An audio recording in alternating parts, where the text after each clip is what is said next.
During the boom of 1990 and 2000, as many of us vividly remember, it became fashionable to talk of India's forthcoming demographic dividend.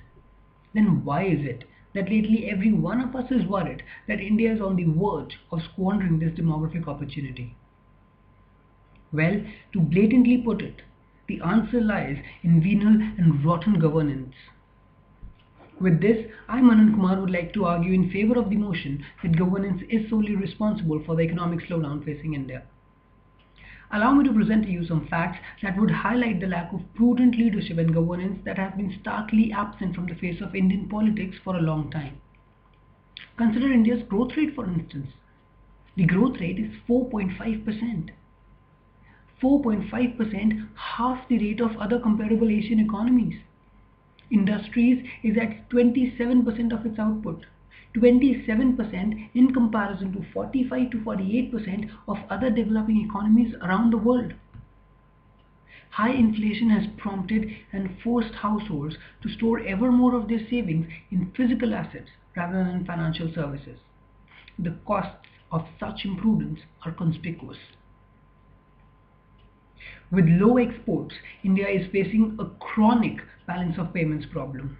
India's borrowing has soared to queasy levels and the welfare spending has been squeezed. No wonder the current account deficit is widening and it is becoming increasingly difficult to arrest it and to bridge the gap.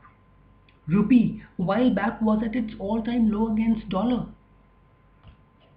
No prizes for guessing. No prizes for guessing who would be forced to bear the brunt of such governance. The youth, of course.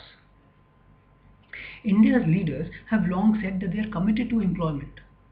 Really? How can they say that when they have shown little stomach for the economic upheaval rapid job creation entails? At this crucial juncture, if we are to reverse the economic slowdown facing India, it is exigent that the youth actively participates in the parliament. India's century, the much touted India's century, is not an inevitability, for God's sakes. In fact, it is a giant opportunity that is on the verge of being squandered away if the youth is not given its due right in the parliament.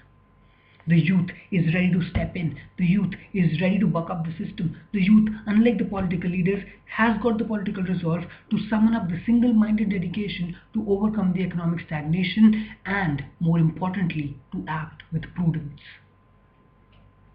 As it is really hard for India's youth to raise their sights when they are being forced to carry bricks on their heads bestowed by the so-called Indian leaders. And hence, I urge that youth be given enough leeway to summon the courage and devotion to surmount the enormous pressure of being forced to live in this stultifying environment with economic stagnation. In the end, I would like to summarize by saying that in chronically leaking boat, energy devoted to changing vessels is exponentially more productive than energy devoted to patching leaks. I demand youth parliament. Thank you.